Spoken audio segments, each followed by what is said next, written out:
आज की वीडियो में बात करेंगे धान में लगने वाले रोगों के बारे में, क्योंकि आप जानते हैं बड़े स्केल पर इस बार धान को कई प्रकार के रोगों ने ग्रसित किया हुआ है और बहुत सारे किसान साथी इस बात को लेकर परेशान हैं, चिंतित हैं कि वो रोग की दवाएं भी लगा रहे हैं लेकिन रोग फिर भी रुक नहीं पा रहा है, और रुक भी रहा है तो धान में ग्रोथ उस टाइप की नहीं है जिस टाइप की ग्रोथ होनी चाहिए। आज की वीडियो में बात करेंगे धान में लगने वाले तना छेदक के बारे में। बकानी रोग बहुत ज्यादा किसान साथियों को प्रभावित कर रहा है। यहाँ पर दीमक की वजह से कुछ खेतों में बहुत बड़े स्केल पर नुकसान देखने को मिल रहा है। पौधे में कुछ लाल दाग धब्बे दिखाई दे रहे हैं जिसकी वजह से पौधे की ग्रोथ रुक रही है और पौधा झुंडी नुमा होता जा रहा है। कुछ इस टाइप के सिम्टम्स भी देखने को मिल रहे हैं। साथियों, यहाँ पर पौधे में पीलापन भी देखने को मिल रहा है और पौधे की लंबाई पूर्ण रूप से रुक जा रही है। चाहे उसमें तना छेदक सुंडी का प्रकोप होने के बाद में देख रहे हैं हम तो पौधे की लंबाई रुक रही है, उसका फुटाव कम आ रहा है। चाहे उस खेत में बकानी रोग लगने की वजह से उस खेत के जो फुटाव हैं वो प्रभावित होते चले जा रहे हैं और बकानी रोग भी नहीं रुक पा रहा है। और बहुत सारे किसान साथियों के जिनके धान स्वस्थ चल रहे हैं उन खेतों में किस समय पर कौन सी दवाएं लगानी चाहिए जिससे कि हमारा फुटाव अच्छा हो सके और स्वस्थ फुटाव हमारे खेत को देखने को मिल सके।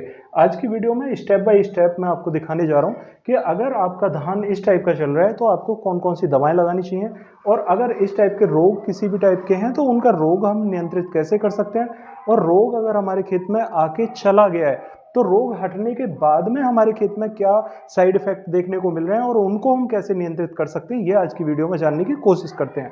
सबसे पहले मैं बात करूंगा धान में लगने वाले तना छेदक के बारे में। बड़े स्केल पर किसान साथियों के धान में तना छेदक सुंडी इस बार धान को प्रभावित कर रही है। 15 दिन से ऊपर जितना भी समय जा रहा है धान में बड़े स्केल पर तना छेदक सुंडी आ रही है। जिन भी किसान साथियों के खेतों में तना छेदक इस टाइप का लगा हुआ है, इस टाइप के सिम्टम्स आपके खेत में होंगे, और यदि तना छेदक सुंडी आपकी किसी भी दवा से नहीं रुकी है तो यहां पर आपको कोराजन 60 ml प्रति एकड़ के हिसाब से लेना है। तना छेदक सुंडी को नियंत्रित करने के लिए 60 ml प्रति एकड़ के हिसाब से कोराजन दवा लें, एफएमसी का ले लें। इसके साथ में 18.5% क्लोरेंट्रानिलीप्रोल जरूर देखें और देखने के बाद ही आप स्प्रे करें। स्प्रे करते समय एक बात का विशेष ध्यान रखें कि पानी की मात्रा ठीक रहनी चाहिए। अगर पानी की मात्रा कम होगी तो आपके खेत में इतने अच्छे रिजल्ट आपको देखने को नहीं मिलेंगे। नमी की अवस्था में ही कोराजन करें। जिन खेतों में पानी भरा हुआ है, लंबे समय से भरा हुआ है, वो पानी कम होने के बाद में स्प्रे करेंगे, तब उन्हें ज्यादा अच्छे रिजल्ट देखने को मिलेंगे।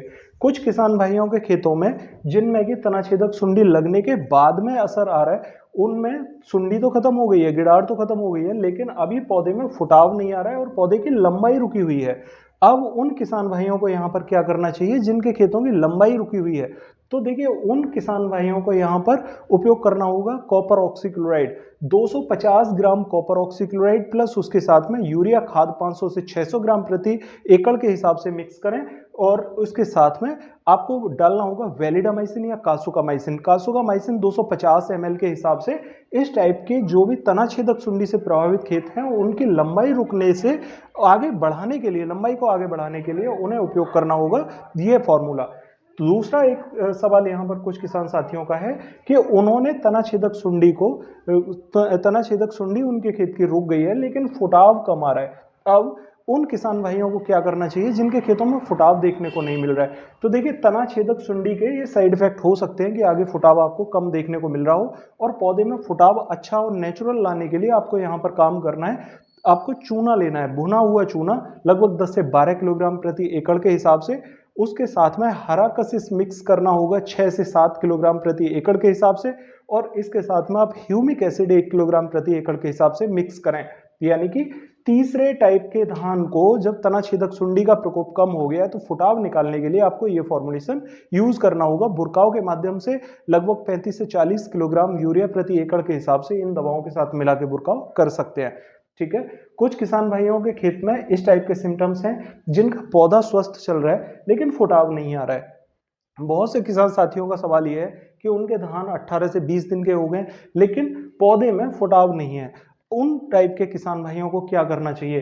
अगर आपके खेत में फुटाव कम है और आपके पौधे की अवस्था इस टाइप की है जो स्वस्थ है, गिडार नहीं है उसमें लेकिन फुटाव नहीं आ रहा है, उनको यहाँ पर कैल्शियम क्लोराइड 500 ग्राम प्रति बीघा यानी कि 3 किलोग्राम प्रति एकड़ के हिसाब से कैल्शियम क्लोराइड लेना होगा। ह्यूमिक एसिड उसके साथ में 1 किलोग्राम प्रति एकड़ के हिसाब से मिक्स कर सकते हैं, और इसके साथ आपको या तो सागर का ले लें या फिर आप किसी भी टाइप का एक जाइम ग्रेनुअल मिक्स कर सकते हैं, उसके भी रिजल्ट आपको बहुत अच्छे देखने को मिलेंगे। यानी कि 3 साल्ट का कॉम्बिनेशन करना है। कैल्शियम क्लोराइड 500 ग्राम प्रति बीघा यानी 3 किलोग्राम प्रति एकड़, ह्यूमिक एसिड 1 किलोग्राम प्रति एकड़, और उसके साथ में आप सागर का जैसा एक दानेदार कोई भी जाइम लेके मिक्स करके अपने खेत में बुरकाव करें। आपके खेत में फुटाव बहुत जल्दी से देखने को मिलेगा और पौधा स्वस्थ चलेगा। कुछ किसान साथियों के खेत में बकानी दिखाई दे रही है। बकानी के प्रभावित जितने भी खेत हैं, मैं किसान साथियों को पहले से कहता चला आया हूं कि बकानी वाले पौधे को आपको तोड़ना नहीं चाहिए। मैं आपको यहाँ पर साक्षात दिखाना चाहता हूं कि जिस पौधे में बकानी आई है वो पौधा यहाँ पर पूरी तरह से ये बकानी से ग्रसित है, लेकिन इस पौधे के पास जितना भी फुटाव है ये फुटाव पूर्ण रूप से स्वस्थ है। यानी कि जो भी बकानी प्रभावित पौधा हो उसे हमें काट के फेंकने की, तोड़ने की जरूरत नहीं है। आप सिर्फ फिप्रोनिल 250 ml प्रति एकड़ के हिसाब से स्प्रे में यूज करिए। बकानी को नियंत्रित करने के लिए आपके खेत में बढ़िया काम करेगी। और इस पौधे को आप देख सकते हैं यहाँ पर कि स्प्रे होने के बाद में ये जो बकानी का पौधा है ये तो ऐसा का ही ऐसा खड़ा है, लेकिन इसके बराबर से जितना भी फुटावा है वो एकदम स्वस्थ है। तो बकानी को नियंत्रित करने के लिए फिप्रोनिल बहुत बेस्ट दवा है। इसका आपको गजब के रिजल्ट जरूर देखने को मिलेंगे। साथियों, यहाँ पर कुछ किसान भाई पूछना चाहते हैं कि क्या कोराजन को लगाने का समय कौन सा होना चाहिए। देखिए, कोराजन आप 15 दिन के धान से ऊपर कभी भी यूज कर सकते हैं। अगर आपके खेत में कीट आ रहा है किसी भी प्रकार का तो आप 60 ml प्रति एकड़ के हिसाब की दवा कोराजन की यूज करें। आप उसके साथ में बकानी इसी समय पर आती है तो बकानी की दवा फिप्रोनिल 250 ml इसके साथ मिक्स करके स्प्रे कर सकते हैं। वो आपको और भी अच्छे रिजल्ट देगी। कीटनाशक के साथ में आपको यहाँ पर गिड़ार तो नियंत्रित होगी, बकानी भी नियंत्रित होगी। कुछ किसान साथी पूछना चाहते हैं कि अगर हमारे खेत में धान स्वस्थ चल रहा है तो हमें तीसरी डोज के अंदर क्या डालना चाहिए। देखिए, 2 डोज लगने के बाद आपके खेत का फुटाव लगभग इतना हो जाता है, पत्तियां ऊपर से जलने लगती हैं, लाल कलर की हो जाती है। तो इस टाइप की पत्तियों को बचाव करने के लिए हमें जिंक का उपयोग करने का ये सबसे सही समय है। जिंक आप 5 किलोग्राम प्रति एकड़ के हिसाब से यहाँ पर ले लें।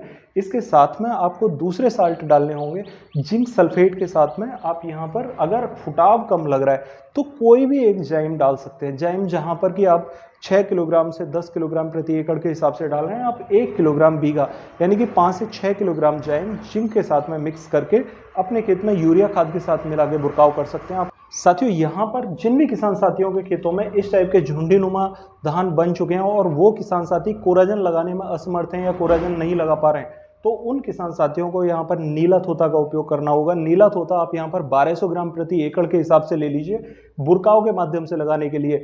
यदि आप पानी के साथ चलाना चाहते हैं तो 600 ग्राम प्रति एकड़ के हिसाब से नीला थोता पानी के साथ घोल बनाकर चला दीजिए। ये आपके इस प्रकार की तना छेदक सुंडी को नियंत्रित करने में काफी हद तक सक्षम है।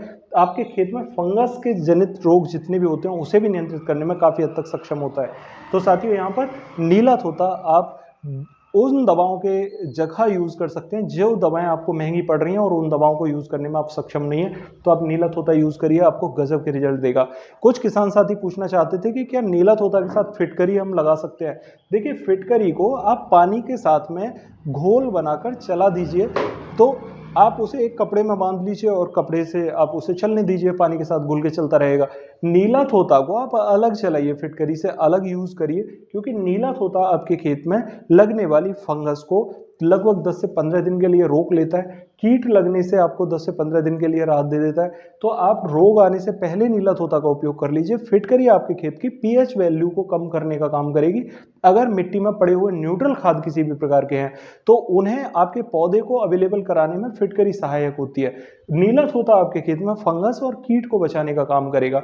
तो इन दोनों का कॉम्बिनेशन अगर आप लगाना चाहते हैं तो फिटकरी आपको 2 किलोग्राम प्रति एकड़ से ज्यादा नहीं डालनी है। नीला थोता आपको लगभग 1200 ग्राम प्रति एकड़ से ज्यादा बुरकाव के माध्यम से नहीं डालना है। पानी में घोल बनाकर चला रहे हो तो 600 ग्राम प्रति एकड़ के हिसाब से नीला थोता काफी रहेगा। के खेतों में इस टाइप के सिम्टम्स आज की डेट में दिखाई दे रहे हैं, उन्हें कंट्रोल करने के लिए मैंने जितनी भी दवाएं बताई हैं उन्हें ध्यान से सुनें और उनका उपयोग करें। आपको गजब के रिजल्ट जरूर देखने को मिलेंगे। साथियों, आशा करता हूं आप इस टाइप के किसी भी सिम्टम्स को अब यहाँ पर अनजान नहीं रहोगे और अपने खेत में दवाओं का उपयोग कर पाओगे। अगर वीडियो ठीक लगा हो दूसरे किसान साथियों के साथ में शेयर जरूर करें, और अगर चैनल पर नए आए हैं तो चैनल को सब्सक्राइब करना ना भूलें, क्योंकि इस टाइप की जरूरी वीडियो मैं आपको देता रहता हूं। मिलते हैं अगली वीडियो में, तब तक के लिए नमस्कार किसान साथियों।